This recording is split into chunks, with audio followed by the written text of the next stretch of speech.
Este vídeo terá como objetivo realizar diversos experimentos visando quantificar as consequências da variação de diversos parâmetros da solda a ponto, ou spot welding. Os parâmetros estudados para esse caso foram o número de ciclos ou tempo, a força ou a pressão e também a corrente. No nosso caso, os parâmetros setados foram número de ciclos 15 e 25 para duas baterias de testes e a pressão de 3,5 bar a 5,5 bar. Para essas configurações, que resultam em 4, a potência foi variando de 7 em 7%, realizando um total de 24 experimentos. De agora em diante, serão apresentadas todas as etapas utilizadas durante o experimento. Siga com o vídeo.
Bom, então, primeiramente, nós vamos fazer um ajuste para ver se está tudo certo.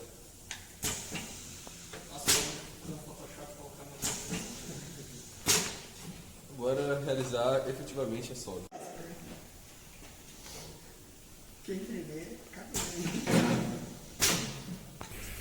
Agora começando a configurar a máquina aqui, estamos agora passando para uma nova sequência de tempo. Então eu consigo mudar aqui o número de ciclos de solda.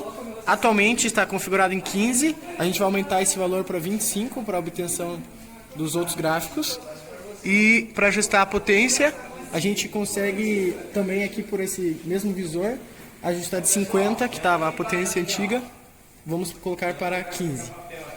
Só mudando aqui no visor. Agora a gente vai mudar aqui a pressão de 5,5 bar para 3,5 para ver a diferença que faz no experimento.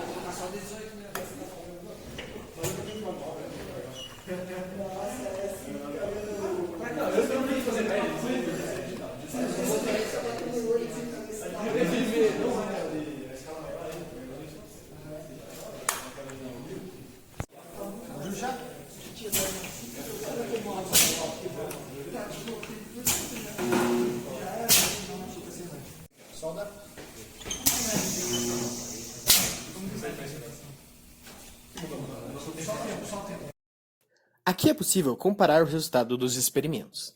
De baixo para cima, há uma variação de 7 em 7 pontos percentuais da corrente que estamos usando. Já as duas colunas da esquerda utilizaram 15 ciclos, enquanto as duas colunas da direita utilizaram 25 ciclos de solda. Por fim, a primeira coluna e a última utilizaram 3,5 bar de pressão, enquanto as duas colunas centrais utilizaram 5,5 bar de pressão.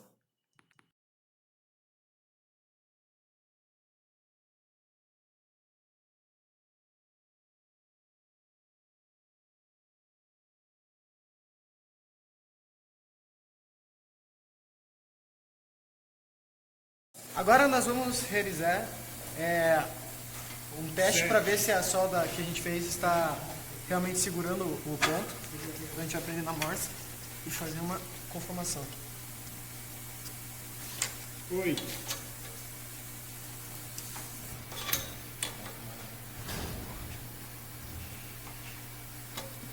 23,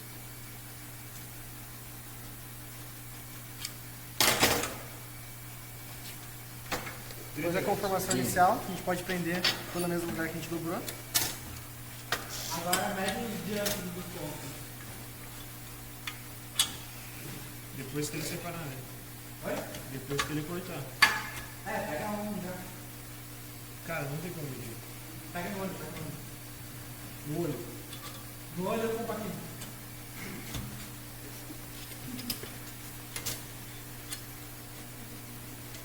Tá, primeiro.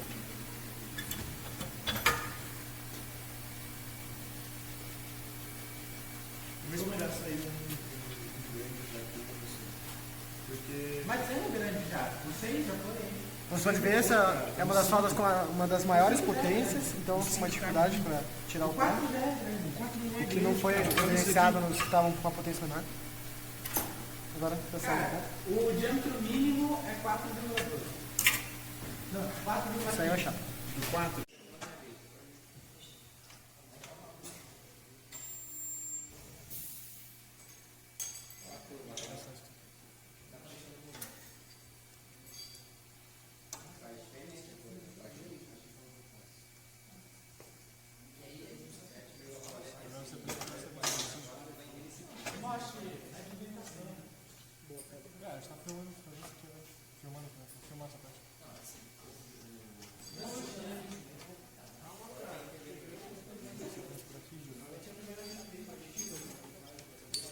Paramos em qual?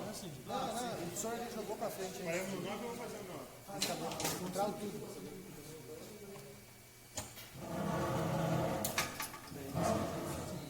Essa era fraca. Aí vai começar a Agora nós vamos medir o diâmetro da solda para ver se ela está respeitando o diâmetro mínimo que nós precisamos ter para efetivamente realizar a solda, que é de 4,2 vezes a raiz da espessura.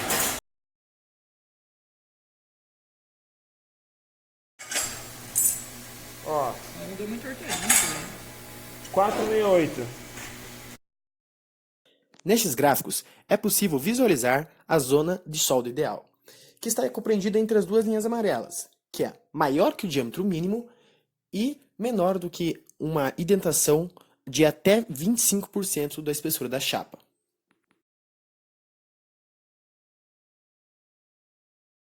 Estes outros gráficos demonstram um certo erro durante a realização dos experimentos, já que, com a maior pressão, a chapa deveria oferecer menor resistência elétrica, ou seja, os seus pontos deveriam ser menores também, mas não é evidenciado pelos gráficos.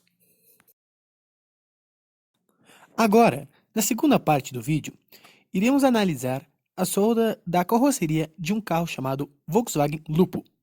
Este carro foi doado à Universidade Federal do Paraná para que os estudantes pudessem fazer análise dos procedimentos de solda utilizados no mesmo. Então, vamos analisar agora, por meio de fotos, os procedimentos utilizados nesse carro e com que frequência ele é utilizado no mesmo. Siga com o vídeo. Em primeiro lugar, a solda mais utilizada no carro é a solda a ponto. Isto ocorre porque, dentre suas grandes vantagens, estão a alta capacidade de automatização da linha de produção. Isso ocorre também não só pela facilidade da implementação dos robôs, mas pelo seu baixo custo, já que não há gasto com material de edição durante o processo, e sim somente do eletrodo consumido. Nesse caso, é possível ver nessa porta toda a utilização da solda a ponto em todo o contorno da porta esquerda do carro já mencionado. Em segundo lugar dos processos mais utilizados está o processo pino prisioneiro. Este processo é muito utilizado também devido à sua facilidade de solda. Ela é muito prática porque, ao contrário do parafuso, não há necessidade de construção do furo antes da instalação do pino prisioneiro, mas apenas o início da solda será atingido a partir de um único lado do carro. Na terceira colocação dos elementos de fixação mais utilizados no carro está a utilização de projeção de porcas e parafusos. Essa solda consiste, basicamente, em uma solda por resistência, onde a porca possui projeções ou parafuso que irão preferenciar a passagem da corrente. Nesses lugares, a maior temperatura será atingida, onde ocorrerá a fusão. Nessa foto, podemos observar o parafuso projetado, que terá que ter um pré-furo no lugar de instalação. Na próxima colocação, está a solda MIG brazing. Esta solda utiliza um arco MIG, ou seja, com gás inativo, que serve de fonte de calor para um material de adição com ponto de fusão menor que o material base. E é por isso que o seu nome se chama brazing, porque contém o processo de brasagem dentro da solda. Este processo é facilmente identificado pela sua coloração, já que, se nós efetuarmos uma lixa, apresentar uma coloração bronzeada, devido ao cobre presente no material de adição. Ela também é utilizada muitas vezes em chapas com espessuras mais finas. Em seguida, encontramos o processo MAG, ou seja, com gás ativo. Esse processo é utilizado ao contrário da MIG brazing em chapas de espessuras maiores. Ele é bem diferenciado, já que a sua coloração de solda é também de aço. É também muito fácil confundir com o processo MIG brazing quando há ferrugem, nada que uma lixa não possa resolver essa situação. Agora, entramos em uma nova categoria de soldagens, as soldas por laser. Essas soldas são mais difíceis de identificar visualmente, já que a espessura da cordão de solda é bem mais estreito. Dentre os processos a laser, o mais utilizado foi a solda topo. Essa solda é observada tanto na longarina do carro, como mostrada na foto, como em alguns elementos internos, que são feitos todos a partir de solda topo. Veja, por exemplo, a porta do carro. Aqui, a presença de duas frações de solda laser topo.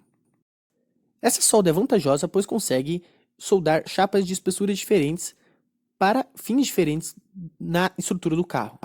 Ela resiste também à conformação da porta após o processo de soldagem. Um processo a laser que é utilizado apenas em uma seção do carro é o processo laser brazing.